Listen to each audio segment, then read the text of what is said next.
Hello and welcome to this episode of That's Interesting. I'm the host, Frank Hart. We are on location today talking with Bina, President and Director of the Quincy Quarry and Granite Workers Museum. Welcome to the show, Al, and thank you for letting us film on the museum grounds. Well, thank you, Frank. Like I say, we really enjoy having you here. Thank you. So first, how did you get involved with the museum? Well, both my grandparents were involved in the quarry industry here in Quincy, and after I retired, I said, I got to do something. You got to stay busy. And I said, no one was really trying to save the history of the granite industry. I said, well, let's try to start a little organization to save this history for Quincy.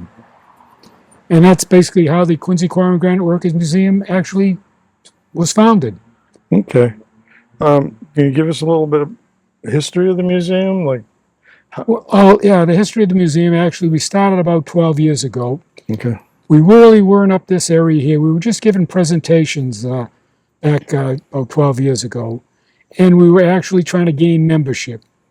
Then when this opened up here up at the turning mill, we thought this would be a great place to establish a museum. It had a historical building here, the old Lions Turning Mill, and we thought this would be an appropriate place to actually try to form the museum here. Okay. Then once you get, this is a beautiful spot here. Why don't you let people know where it is? And your website, so Yep. they can look for information. Yeah, again, the museum is actually located on Quarry Hills Drive here up in West Quincy, off of Raschuti Drive, which is off of Willard Street. It's up in the original quarry area here, and we're actually located at the really base of the Granite Links Golf Club, the function hall. We're right below that. So to get to us, it's very simple. You simply go up Quarry Hills Drive, right to the complete end. You take a left or a right, about 100 yards down on the left, that's the Quarry Museum. So it's very easy to get to. Yeah. And now it's even easier since they put a stoplight at the intersection of the Exit 8 ramp and Willard Street. So it's much more safer coming across that ramp now. We've actually got a stoplight there, so it actually stops the vehicles coming down that ramp. Okay, and your website is quincyquarrymuseum.org. quincyquarrymuseum.org, yep. Yeah, and we'll display that in case you didn't catch it. Now, I know you have open houses once a month. You tell us a little about the open houses and how people can come in and look around. And the museum is open officially the first weekend of every month from March through November, from 11 to 3. That's the first weekend of each month. But I also say that we're really open pretty near all the time. All you have to do is, if anybody wants to bring a group in here or an individual, if they want to come in, just give us a call and we can have one of our members, myself or one of our members, come up and open up and give you a tour. So we're kind of open pretty near all the time on request, but just give us a call. The website is quincyquarrymuseum.org. Our phone number is 617-472-1322. Just leave a message and we'll get back to you and set up a time that we can open up for you. Okay, well, I think it's time now to do a tour of the museum. Great, yeah. We'd love to have you tour the museum, Frank. Okay.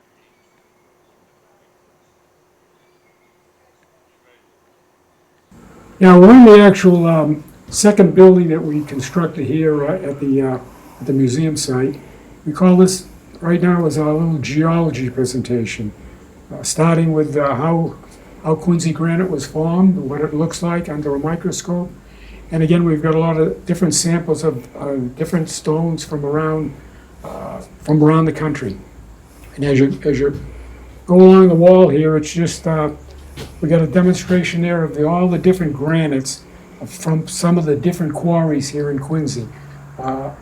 Why there are several samples in each opening is because in the same quarry, there could have been 2 or 3 shades of different Quincy granite. So we acquired these samples of Quincy granite from the location of these quarries that were around Quincy.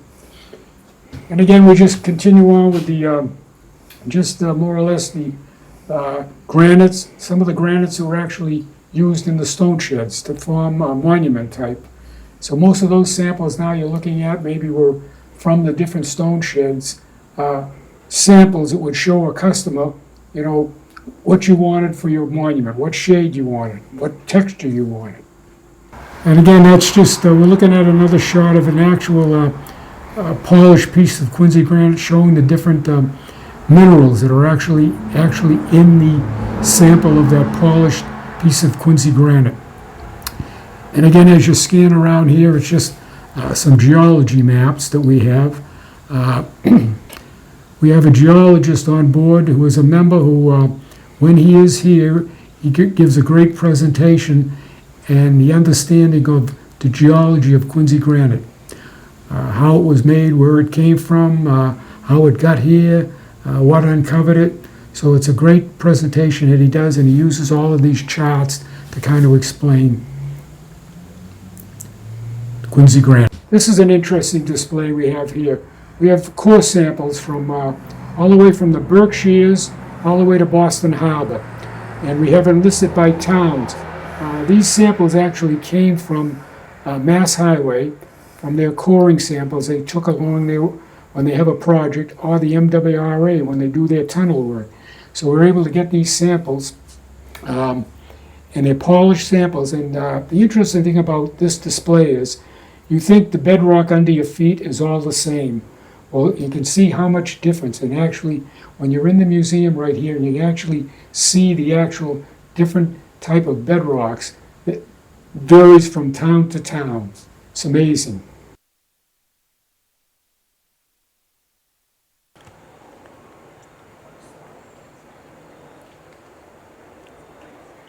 We're in the museum now. We actually started around the museum here. We started with actually the geology of Quincy granite, and then we went to the first quarries here in Quincy, Braintree, where the actual Native Americans. You have Native American quarries located right up here in the Blue Hills. Not granite. It was a form of slate, which is now called Braintree slate. Slate can be flaked easy, so they could make their tools and their arrowheads. They could flake it off. And we just continued on with the birth of the Quincy granite industry, which was the Bunk Hill Monument. Solomon Willard decided that he wanted Quincy granite. He saw enough ledges here in Quincy that he would have enough granite to build his monument, and it was the right shade that he wanted, that gray shade. So actually, that was the actual birth of the Quincy granite industry, was the actually building of the Bunk Hill Monument. Good. That's interesting, yeah. And then we just come around to actually the granite industries of Quincy. That's a very interesting map we have there. That's a 1909 city map, City of Quincy map, 1909. There's 146 listed granite operations in the city of Quincy in 1909. It was a major industry here in the city of Quincy at the turn of the century in 1909. 146 actually working stone sheds and quarries here in Quincy. Again, we show some of the pictures of the different stone sheds. I tell people we have so much information in such a small area, but you're welcome to come in and spend as much time as you want perusing all this, the information, the interpretives, looking at the different tools that we have scattered around the museum here. All the tools and all the information pictures, we all have interpretive information. If you want to take the time to read it, you're definitely welcome to spend as much time as you'd like here in the museum. Okay. This is an actual model, a stiff-leg derrick model that we have in the museum here. It was built by historian Tom Bonomi. It's an actual scale model of what a stiff-leg derrick would have looked like in the quarry area and in the stone shed area. So it's kind of very interesting. People love to see an actual scale model of what some of this granite industry machinery looked like back at the turn of the century. Again, this is the actual granite stone sheds of Quincy. This is an actual picture of the Sampo Granite Company, this large picture. It was in South Quincy on Sampo Place off of Center Street.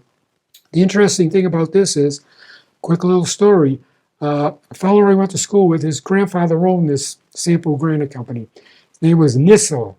And Paul Nissel called me. He said, Al, I got my grandfather's daily record he kept of the stone shed operation. Would you be interested? I said, oh my God, Paul, we have no information on any other stone shed in Quincy that was ever saved. I said, it would be great. So he said, I'm going to donate to you. And in fact, he said, I'm going to donate the actual stock book of the granite, the Sampo Granite Company. The only problem is, it's all in finish because it was a finished stone shed. Back then, when immigrants came to Quincy, they all stuck together and they all started businesses together. So this stone shed was strictly a finished stone shed. I think the only language they spoke in this stone shed was Finnish, and the book is all written in Finnish. But just to have that daily record of an actual quarry business operation is great. We could have it translated, but just to have it in Finnish, it's still great. One of our great artifacts that we have. And again, we just more pictures. Some of the ads that were actually in some of the old trade magazines. Along with, we have actually a sample case that an actual person from a stone shed, this is actually from the Sampo Granite Company also, he'd come to actually your house, draw up a monument that you'd like. And they had all the granite samples, and he had some pictures, but they also would draw up an original stone. If you wanted something original, they'd actually draw it up and then manufacture that. But it's amazing, back then they'd actually come to your house to design your stone shed, design your monument. Times have changed. Times have changed, definitely. Now you do it all online yourself, right? Yeah, right. Yeah.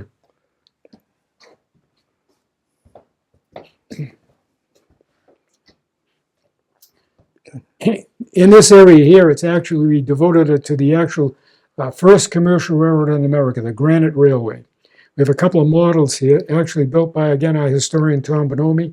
The actual rail bed of the old Granite Railway running from the quarry here, Bunk Hill Quarry on Bunk Hill Lane, all the way to the Neponset River, showing the actual construction of how Gridley Bryan designed that particular railway. And then we also have a car, an actual model, scale model of the actual first commercial railroad car in America. You got to remember, it was the first commercial railroad car in America. There were railroad cars from different mining operations, but this was an actual railroad that actually transported product for a charge, a price. So it was a commercial invention. And this is an actual model of the actual first railroad car. In this area here, we kind of devoted it to the sculptors of Quincy, the old sculptors of Quincy. And we have some of their actual plaster molds that they actually had to use to actually, again, then take the mold and then transfer that mold, the dimensions, to the actual stone. So we actually have some plaster models here that they were actually used to form the actual stone itself, the actual working of the stone itself. And again, it was just we had many more sculptors here, but we're in a limited area here. We can only display very few right now. But we do change the presentation periodically, so we're always changing here. So that's why it's good, even if you've been here once, to come back again, because you're going to see something new. This is a presentation we just developed on John Horrigan. He was a Quincy sculptor. His studio was down in Federal Avenue here in South Quincy. He was the sculptor that actually sculpted the Titanic monument. No one else would do it because it had such a large arm span that all the sculptors were afraid the arms would break off. He was the only sculptor that would attempt to do it. And he did it right down here in his studio down on Federal Avenue. And these are all his tools right here that actually sculpted the Titanic monument.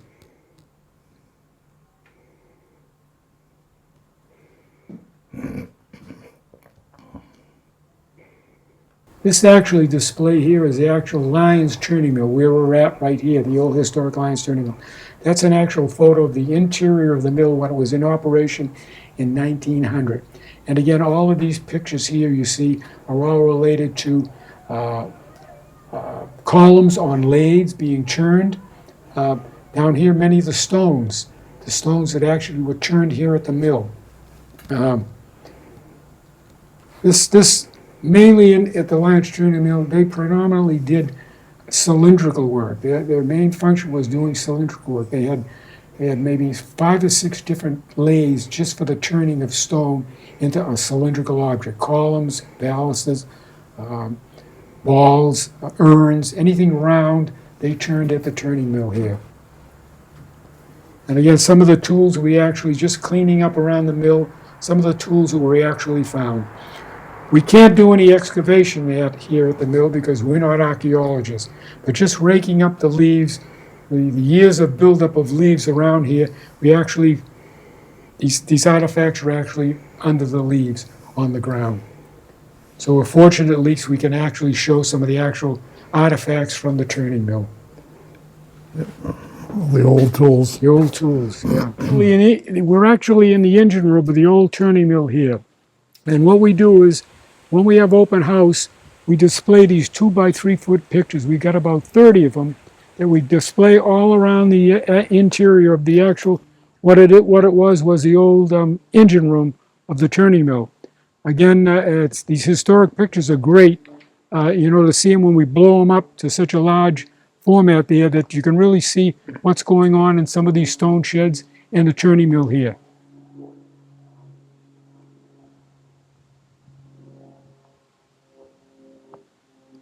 Yeah, we're actually in the old engine room of the old turning mill. They had a 100 horsepower steam engine here and a 150 horsepower boiler, which drove all the machinery in the mill. There was no electricity here in the mill in its operation. It was built in 1893-94, and it went out of business. It went bankrupt about 1916. So they had no electricity, so everything was actually driven off of the steam engine that was located right here where that flywheel is, and the boiler over to my right here, 100 horsepower boiler. So everything was belt driven in this museum, in this turning mill back there from 1893 to about 1916. Now we're at the we're at the turning mill. What I do say is I tell people we have an indoor museum and we also have an outdoor museum. This is what we call our outdoor museum. Starting here at the engine room, and then we've got a display of all the different granites that the different stone sheds would purchase to create your monument. And there's many more, but these are all the ones that we were able to save to date so far.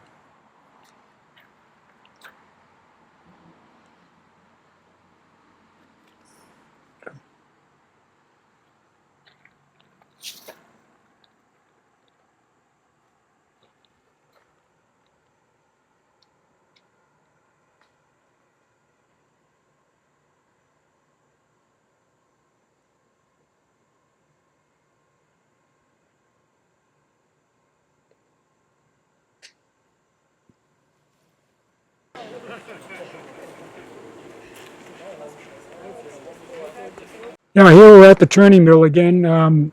What you're looking at now is the actual a monolithic granite column. It's about 27 feet long. That was actually came from the Quincy courthouse when they dismantled it, demolished it to make way for President's Place down at the square. These were the two. This was one of the 2 columns that were actually holding the protocol, the opening at the courthouse.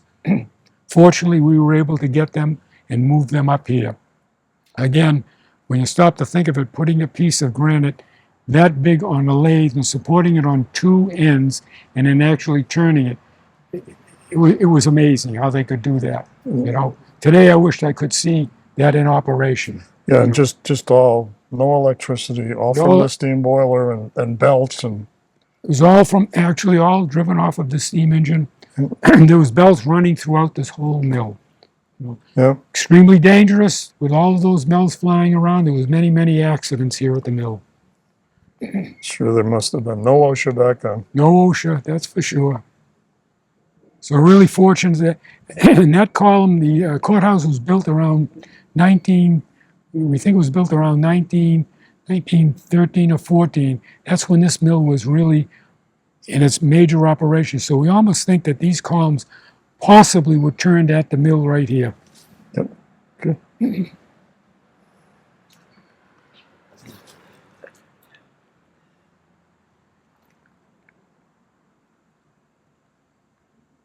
And the other column was located down the other end of the mill.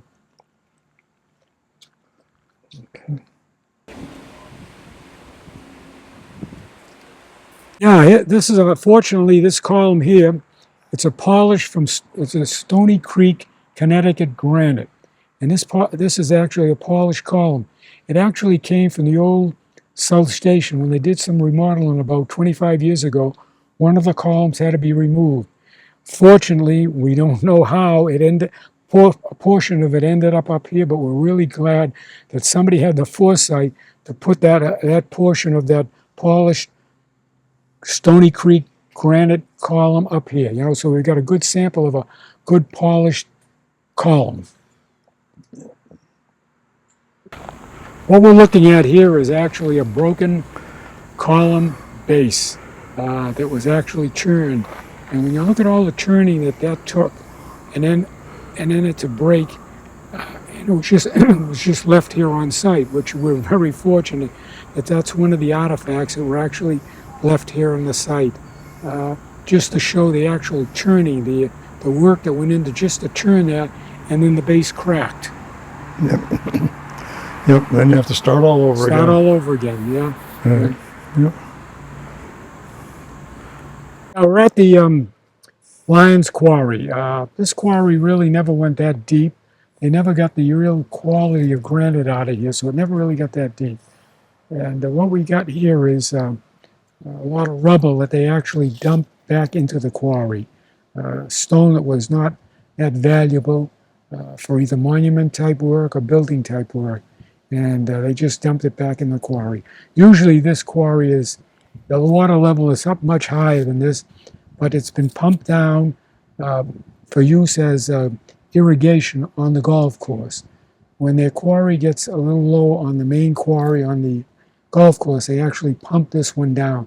So this level is usually way up pretty high.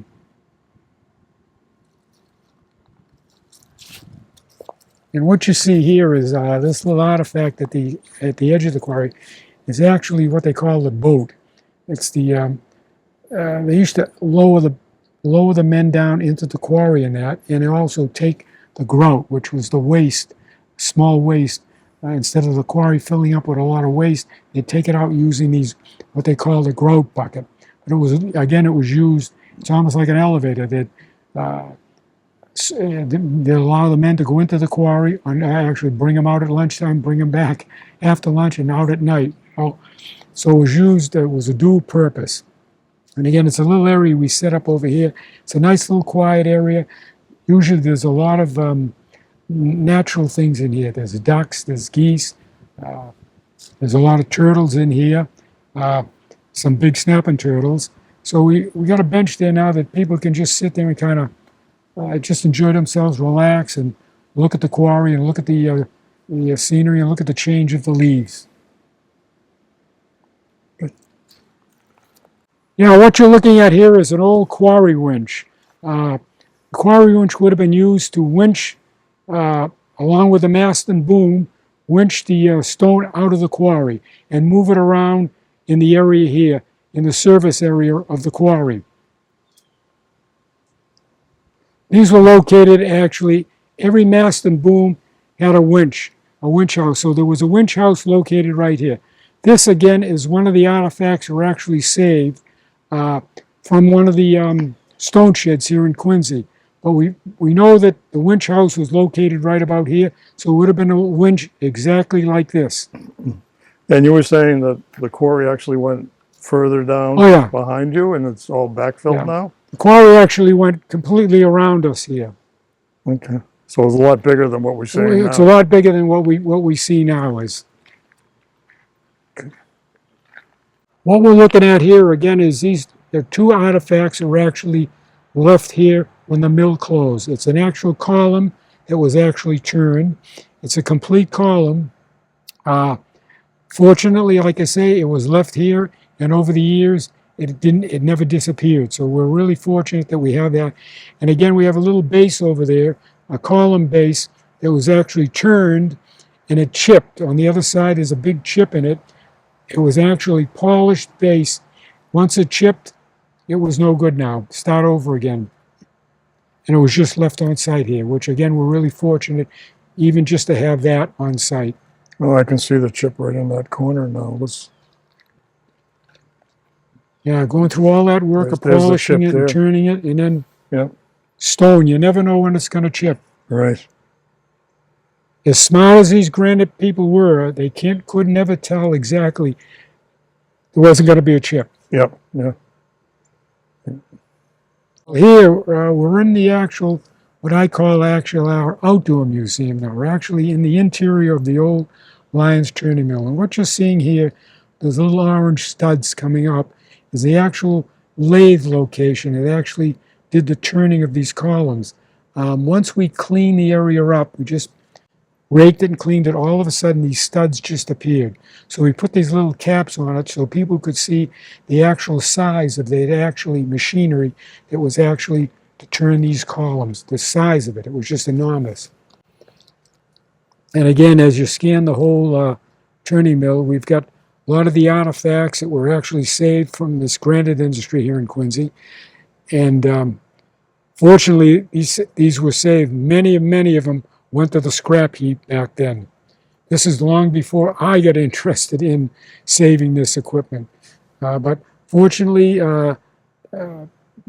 somebody had the hindsight to actually save this equipment. There was a fella, his name was Dave Hodgkins, who tried to start a museum here back in the 60s. It was called the Blue Hill Adventure and Quarry Museum. He was the director of the actual Blue Hills Friends of the Blue Hills.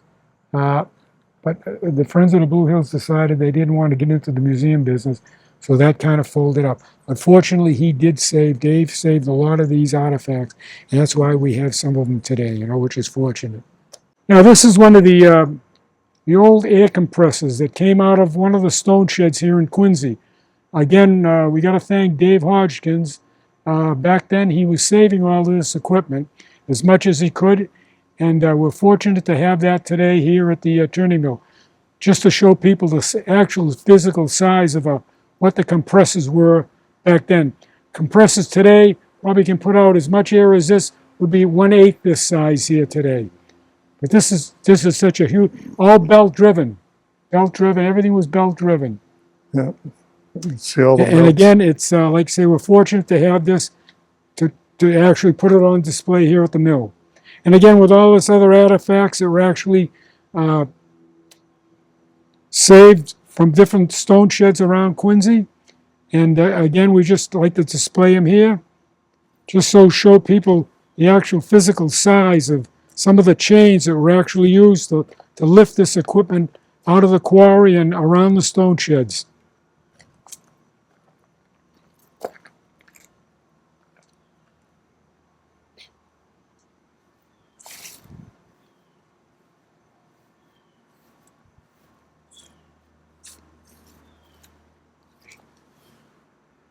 What you're looking at here is actually kind of interesting in a way that as we clean up around the mill, interior of the mill and around the exterior of the mill, we actually find these artifacts are just laying on the ground basically under the leaves, under the years of buildup of leaves.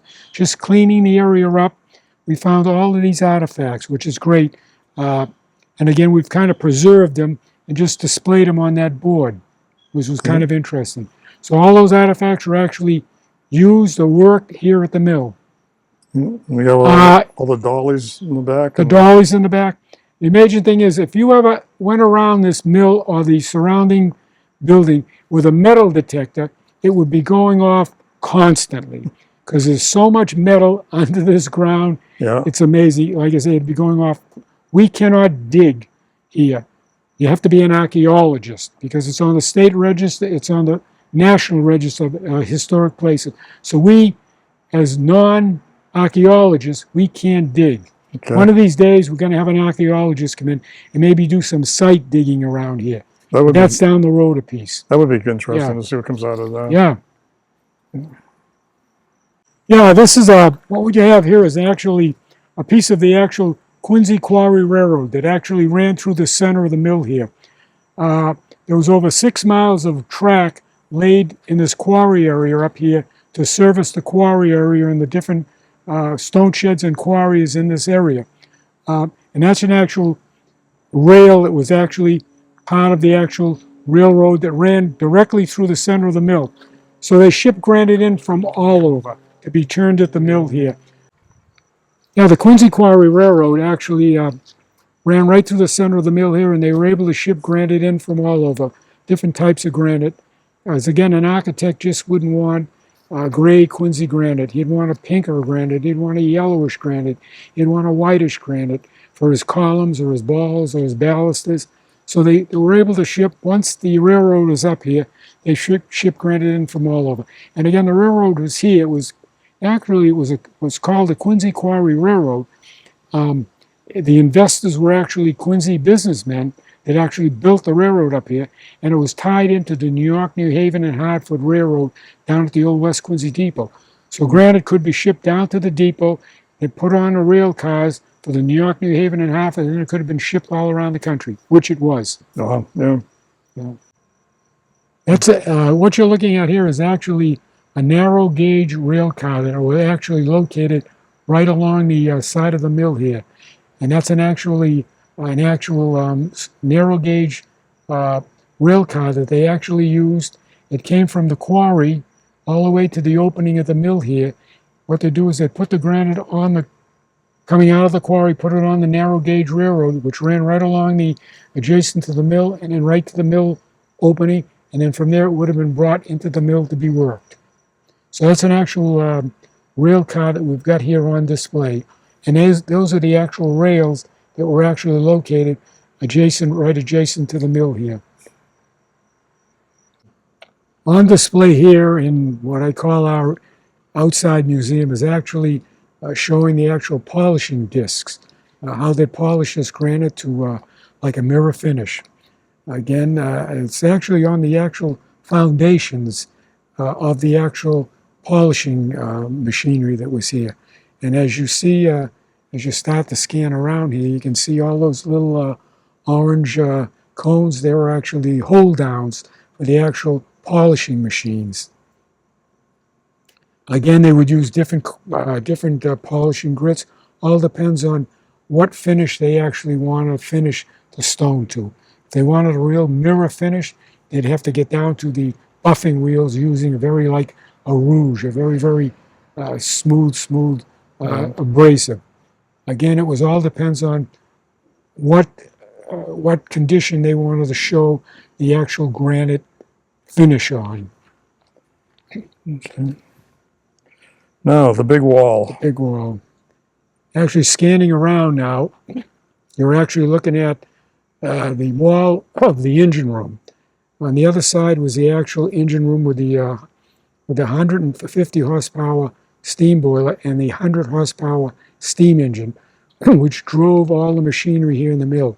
And as you can probably see, that big opening up on the wall there, that was actually where the main shaft or the main pulley came through to drive all this machinery, including the lathes down the far end of the mill.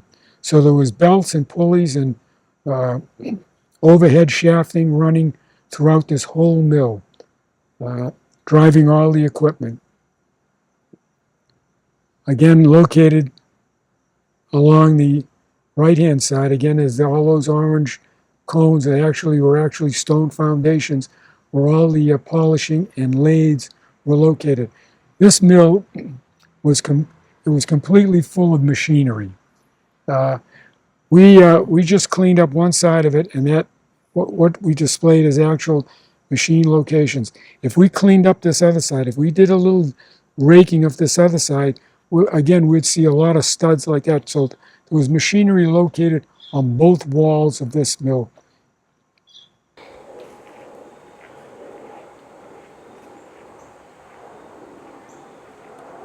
Yeah, this is the actual site on our walk around. We've done a walk around here.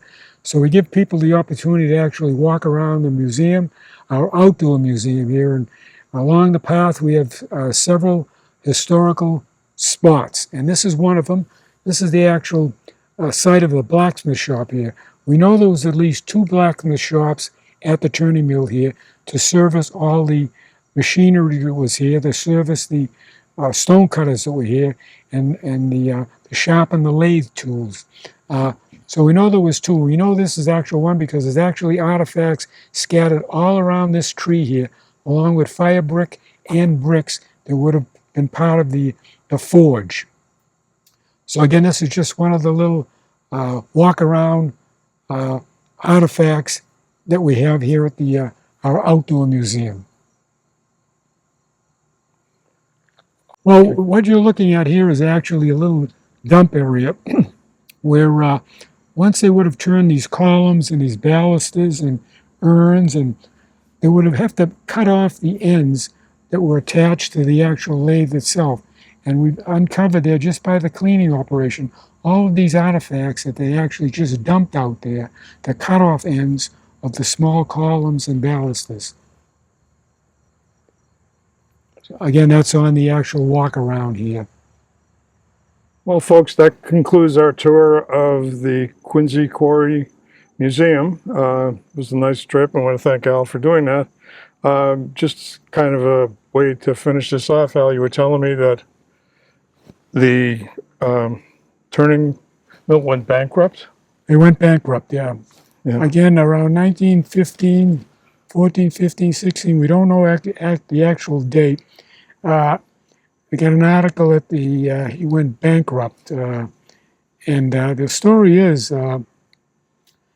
we don't know why he went bankrupt, because it seemed like he had plenty of work prior to the 13, 14, 15. But the article said that he actually loaded his lathes on rail cars, again, which ran right through the center of the mill here. He loaded his lathes on rail cars, shipped them to Salt Lake City, Utah, to turn the columns for the Utah State House. We have that article from the old Quincy Patriot, but we also have articles and actually a picture of him from the Utah paper, the Salt Lake City, Utah paper back then, showing him at the Consolidated Turning Company in Salt Lake City, Utah, turning the columns for the Utah State House. They weren't granite. They were, I think there was some kind of either limestone or sandstone or something. But he actually turned the columns for the Utah State House. We never know if he came back from Quincy. We have no information that he ever came back to Quincy. Or we don't know whatever happened to this mill after 19, 14, 15, 16, whether it was just abandoned. We don't know if anybody else came back in here and did any work. We have no information on that. So anybody that has any information on this mill, let us know. We'd love to know. Even in our research, we have never found out what has happened after that, after those dates, to the mill here. Yep.